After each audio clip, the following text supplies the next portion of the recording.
radio sababu kanbagaw aw ni sɔgɔma a kulo bɛ aw ka radio so Mandela mi Royal FM sababu ye nɛgɛ kaɲa 8 zanaɲa 1 tan gosira anw fɛ yan o waati kelen fɛn ni Musa Siribe ale ka montu bala sɔgɔmada in na Kajulukaw fɛ yen waati kelen fɛn ni Dramane Sanogo radio sababu la ma jɛkulu ka tɔn ɲɛmaa don Kajolo o waati kelen sɔgɔmada in na o b'an ka bi sɔgɔmada in na kunnafoni lase waati o ko fɔ aw ye baro sen sigira sen kan kunu Asako ɲɛmaa Lasinɛ Kone ale ni Karim Dunbiya ani Bubu Jalo ye babu kɛ kunungo ka ɲɛsin Zewa kɛnɛya ko ma Colonel Asim Goita kunungo a ye Mali balontan yɔrɔba min n'a bɛ f'a ma ko Bercy Mars a kɛra kurakura ye kunu a taara ka taa a kolombo karili kɛ miliyari 7 de donna balontan terrain in na kunungo baladɔnya k'a fɔ grève n'o ye lakɔlimɛtiriw ka grève a daminɛna kabiri kunu c'est k'a fɔ kɛra o ni gouvernement ni ɲɔgɔn cɛ ko bɛn ma k'a la fo ka na se sisan ma Vital Kamerhe Zahirikaw ka directeur de cabinet min tun bɛ Félix Tshisekedi kɛrɛfɛ ni a tun bɛ kaso la ko a bɔra kunungo Zahir k'i kunda furakɛyɔrɔ dɔ o kan bakuruba kunnafoniw de filɛ a dun bɛna lase aw ma a balimakɛ Karim Siribe fɛ la an bɛ don dongala ka tile hɛrɛ di aw ni ne ma lajɛrɛ kɛra kunu baro sen na min bɛ tali kɛ kɛnɛya ko nasiraw la ka sanga in bɛɛ lajɛlen ma an b'a ladɔnya k'a fɔ Karim Dunbiya ale ni Bubu Jalo u ye ɲininkaliw tɛngun Lasinɛ Kone la n'ale ye Asako président ye a ye hakilina caman di Asako ko yɛrɛ kan kɛrɛnkɛrɛnnenya la musaka min n'a bɛ bɔ ni dɔ bɛ taa Kajolo dɔw yɛrɛ bɛ to an fɛ yan a da sera caman ma kunungo walasa faamuyali jɔnjɔn bɛ se ka sɔrɔ a la ka tila ka kuma fɛn min n'o ye carte de membre ko ye a kuma n'o ka sɛbɛkɔrɔ kuma kɔnɔna o la a ye min fɔ kunu an ka a dɔw lamɛn ka taa se hakɛ ma fɔ ka taa a min bɛ an yɛrɛ ka dɔgɔtɔrɔw bolo da u b'a bila ka taa ɲɛfɛ n'o ye an ka dɔgɔtɔrɔsoba ye Kajolo donc jamana ɲɛmɔgɔ ko o y'o baara kɛ n'a taara kɛ opération ye a bɛ kɛ fu tintigi tɛ wari bɔ nka ayiwa tintigi tɛ wari bɔ mais k'an bɔ an ka SETCOM na yan ka taga ayiwa dɔgɔtɔrɔsoba la gouvernement ma lɔ n'o ye o ko Asako aw yɛrɛ ka lɔ n'o ye o kama Asako fana ye hakili jagabɔ kɛ n'o ye Asako ka tɔnba ye ka fɛn dɔ sigi sen kan a bɛ fɔ a ma ko caisse de solidarité donc a bɛɛ bɛ wari dɔ de fara ɲɔgɔn kan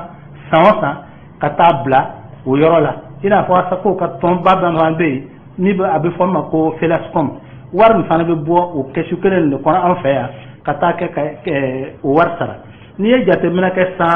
salon sini kɔfɛ u ye jateminɛ minnu kɛ yɛlɛma nana don baaraw la sinon a daminɛna tuma min Zewa Asako tun bɛ 15,000 ani 640 dɔrɔmɛ 2 de sara o ye san 5 kɛ o la o san 5 bannen ayiwa jateminɛw kɛra k'a ye ayiwa jama cayara baara wɛrɛw farala baara ninnu kan wariw cayara ka taa yɛrɛ sɔrɔ 27,000 la o san 5 ban fana kɔfɛ ayiwa jateminɛ wɛrɛw kɛra tuguni k'a fɔ komi a tun bɛ ka kɛ bɛɛ tun bɛ Asako bɛɛ tun b'a sara o nana ye k'a fɔ dɔw ka jama ka bon dɔw ta ye donc sisan sarali bɛ kɛ ka sanga ni aw ka jama bonya ye donc Zewa bɔra 27,000 la sisan an taara an yɛrɛ sɔrɔ 50,6 ani 400 san o san an b'o de sara an ka population tɔgɔ la Kajolo caisse de solidarité la. Lasinɛ Kone da donna a bɛɛ la kɛrɛnkɛrɛnnenya la min ye carte de membre ye o min ni o bɛ bolokɔrɔ nin waati in na n'i y'o san n'a b'i bolo maa 10 tɔgɔ de bɛ sɛbɛn a la o maa 10 kɔfɛ n'o banna a bɛ se ka dɔ wɛrɛ ta ni Ala sɔnna ma dimanche don ni Ala y'an si jɔ k'o kɔnɔ sigida kunnafoni min ni a bɛna lase aw ma an da bɛna se o ma o sen fɛ bi n'Ala ma ko wɛrɛ kɛ sa ni sɔnni cɛ Goodluck Jonathan n'ale Nigérikaw ka jamana ɲɛmaa kɔrɔ min ni ale bɛ ka kumaɲɔgɔnya sabati Mali ani CEDEAO ni ɲɔgɔn cɛ ko a kan ka don an fɛ yan bi Bamako kɛrɛnkɛrɛnnenya la n'ale kun ti dɔwɛrɛ ye o dongo Ablaye Diop Mali ministre min ka baara ɲɛsinnen bɛ Mali kɔnɔ ko ani jamana wɛrɛ kɔnɔ ko ŋɛna bɔli ma ale taara ka taa gafe di Nana Akufo-Addo ma ka sanga kalafili ni a yɛlɛla k'a fɔ CEDEAO kɔni ma ko b'a bɔ o kumaw la o boloda cogo min na gouvernement fa taara ka t'o de di Nana Akufo-Addo ma o fana kɛra sababu ye bi min ye araba ye ka bɛn janvier kalo tile 5 ma Goodluck Jonathan ani commission président kan ka don Bamakɔ sɔgɔmada in na walima tilegan fan fɛ ani maa caman kan ka ɲɔgɔn ye siɲɛ na fɔra fɔ cogo min na ani lasigiden minnu bɛ yan n'o ye ambassadeur wa n'u kan ka ɲɔgɔn ye ani colonel Assimi Goïta kan ka ɲɔgɔn ye n'o ɲɔgɔn ye bana bɛnbɛnakɛ min kan lajɛrɛ dɔ de bolodalen bɛ n'ala ma ko wɛrɛ kɛ karido o lajɛrɛ bɛ tali kɛ CEDEAO jamana ɲɛmaa bɛɛ lajɛlen na bɛɛ bɛ ɲɔgɔn sɔrɔ fɛn min n'o ye akara walasa bɛ se ka hakilina jagabɔ a kan cogo min na ka Mali bila sen dɔ kan o baaraw o dunanw si kɛlen bɛ k'olu kɔnɔ bi Bamako colonel Assimi Goïta ye Mali balontan tɛnɛnba 26 mars a y'o Kolonbo karili kɛ kunu o b'a la dɔnniya k'a fɔ kabiri kunu ko sɔgɔmada nɛgɛ kanɲɛ 9 waati ni a ye kunda nin yɔrɔ kofɔlen kan 26 mars k'a kɛra kura ye nafolo min donna a la k'a tɛ jɔ miliyari 7 bɔɲɔngo la o b'a la dɔnniya k'a fɔ siratigɛ la colonel Assimi Goïta tuma min na n'a ye yuriban tigɛ kunu a ye ɲɛsin kɛrɛnkɛrɛnnen yala denmisɛnninw de ma maliko in ko dɔw yɛrɛ tɛ o denmisɛnninw de ta don o denmisɛnnin minnu ta don k'ale filɛ ka min kɛ walima gouvernement ye min kɛ ko nin b'a a yira k'a fɔ denmisɛnninw kan k'u jija farikolo ɲɛnajɛ kan kɛrɛnkɛrɛnnenya fɛn min ye ntolanci ye o waati tɛmɛn'o la ko nin balontan terrain a tun tiɲɛna fo ka n'a ye ko balon tun tɛ se ka taa kan tugun n'a nana ye k'a fɔ a dilanna nin dilancogo la a kalifalen bɛ minnu na n'o ye fédération malienne de football ye ani minnu n'olu ye sigilen kɔni bɛ a lakanali kama ko bɛɛ k'i hakili to nin salle kofɔlen na walasa cɛnni kana na don a la cogo min na Musa Atayɔr ale tun bɛ yen nɔ ale ye ministre min ka baara ɲɛsinnen bɛ farikolo ɲɛnajɛw ani denmisɛnninw ka lahalaw ma Mamutu Ture Babiye ale fana tun bɛ nin kɛnɛ ka kunungo ni ka a ko sɛmɛntiya grève daminɛna Mali la kunu Mali lakɔlimɛtiriw ko ni Mali gouvernement ma bɛn fɔ la fiyewu kabiri salongo n'a ko tun sonsoronna a b'a la dɔnniya k'a fɔ bɛɛ lajɛlen bɛ k'i kɛra a ta fan kan Mali gouvernement ko k'olu ye faranga min kɛ ko u kɔni fɛ ko a ka ɲi ten nka lakɔlimɛtiri ninnu ko olu mako bɛ article 39 de la o article 39 n'o ma di ko o kɔni tɛ sɔn o mana se ka bɛn a la fiyewu c'est k'a fɔ caman kɛra ko o mana se ka bɛn a la nka a yɛlɛla k'a fɔ u bɛna tile 3 baara bila kɛ n'o banna u bɛna tile 2 baara wɛrɛ bila kɛ a ka ca Ala fɛ ko fo k'u sago kɛ ko sinon ko o tɛna don lakɔli la nin cogo in na tan o laseli kɛra kunungo lakɔlimɛtiriw wolo fɛ fonction publique a b'a la dɔnniya k'a fɔ k'a daminɛ kunasini na k'a daminɛ kunungo la ka taa se waati dɔ ma février kalo daminɛ la ko dossier kan ka labɛn minnu bɛ fɛ ka don Mali foroba baara la walasa u ka se ka don fonction publique la o siratigɛ la ko bibi na Mali mako bɛ maa min na tanbi k'a bɛ t'i jɔ maa 800 bɔɲɔngo la o maa 800 tali la o de la concours bɛ sen na nin waati in na walasa bɛɛ lajɛlen bɛ se ka a yɛrɛ ye nin kɔnɔ cogo min na Bajangara a b'a la dɔnniya k'a fɔ fɛn min n'o ye Amadu Kufa ka maaw ko donkɛrɛw tola o dongo Bajangara France Inter ka kuma la ko France 24 y'a fɔ ko Wagner sɔrɔdasi dɔ joginna kisɛ la o dongo tuma min na ni Mali kɛlɛcɛw taara don Bajangara o kunnafoni dilen na a b'a la dɔnniya k'a fɔ France Inter kɔni bɛ k'a yira k'a fɔ cogo bɛɛ lajɛlen na ko Wagner bɛ Mali la min fɔra kunnafoni kunda o y'a ye k'a fɔ tɛrɛn tɛmɛnen fɛn min ni o ye Mali sɔrɔdasiw o ye fɛlɛ bɔ jihadisiw la nin yɔrɔ kofɔlen in na fɛlɛ bɔliw la a kɛra kasara da ye jihadisiw olu kɔni fanfɛla la kɛrɛnkɛrɛnnenya la ko Mali mobili ni o ye blindé dɔ taara yɛlɛ mugujugu dɔ kan mugujugu pɛrɛnna o kɛra sababu ye ni mobili binna ni blindé kofɔlen binna a ma ci nka a bin min kɛra ko Rusi jamana sɔrɔdasi dɔ joginna o sen fɛ o sɔrɔdasi min joginna o sen fɛ a b'a la dɔnniya k'a fɔ France 24 ani RFI ye min fɔ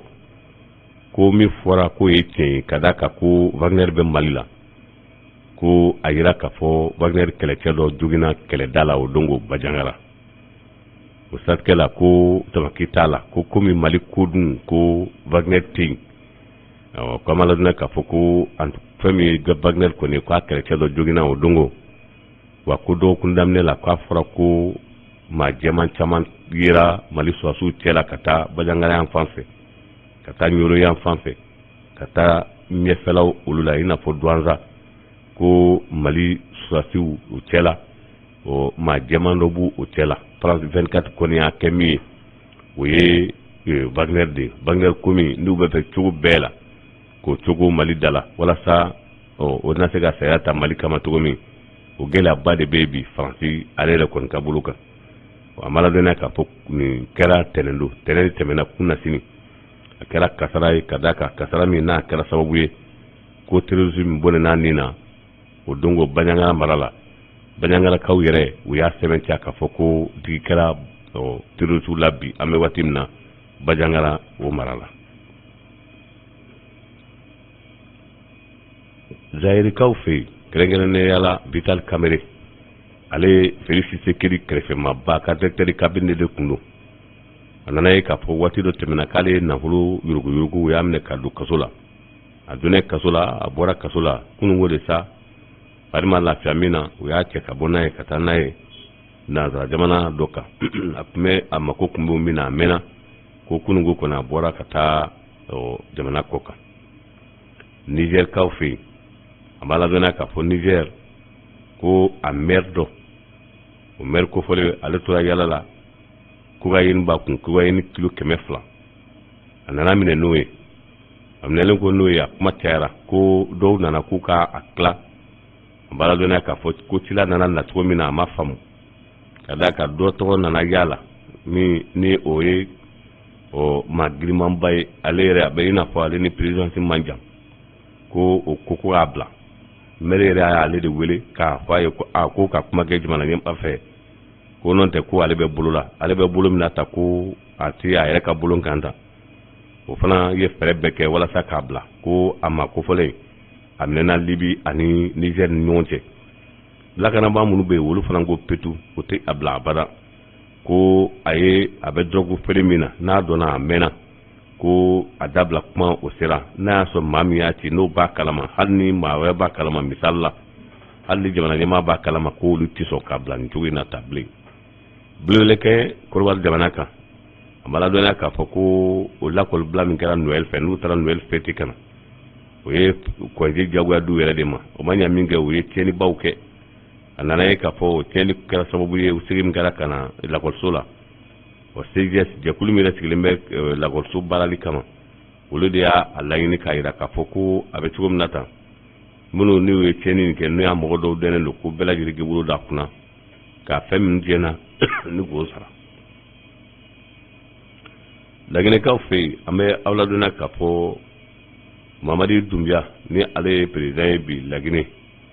a ye a jira k'a fɔ ko sɔrɔdasi ko ni civil ko ka jan ɲɔgɔn na ka da kan ale ye ko dɔ kɛ tile 2 in na ko in ko maaw m'a faamu ale de y'a jira k'a fɔ ko ka fɛn min n'o ye Ahmed Sékou Touré ko ka Conakry pankurunji kɛnɛ tɔgɔ da ale la o dalen na ko kuma cayara o kuma cayali kuma nana caya yɔrɔ min na o ye minisiri min bɛ yen n'o ka baara ɲɛsinnen bɛ kiriko ma ale da don a la o b'a sɔrɔ a da donna ko tɛ ka kɔn ɲɛ ko u tun bɛ fɛ ka maa dɔw suganti k'o ta minisiri so la o mana bɛn minisiri muso ma wa olu ta dun ye min ye ni kɔni ye ɲɛmaa ye a bɛ fɔ de k'a kɛ ka fɔ de ko hakilijagabɔba b'a la a ye ko hakilijagabɔba t'a la o tatigɛ la o mana bɛn kelen ma a laban nin ye gɛlɛya fɔlɔ ye Laginɛ a gouvernement ani société civile ni ɲɔgɔn cɛ ko a gɛlɛya bɛɛ ni ka bɔ ka jɔ sini ye alamisa ye ni Ala sɔnna ma an denmuso n'an denkɛ olu ka furusi bɛ Musa Sidibe ka so ni Ala sɔnna sini o la an bɛ dugawu ɲini bɛɛ fɛ ni Ala sɔnna ma an bɛɛ lajɛlen ɲɔgɔn sɔrɔ sini ni furusi kɛnɛ kan o la aw k'an bɛn ni Ala sɔnna ma sini aw k'an bɛn kunnafoni nasiraw la bisi in na a ka to bɛ yen nka salama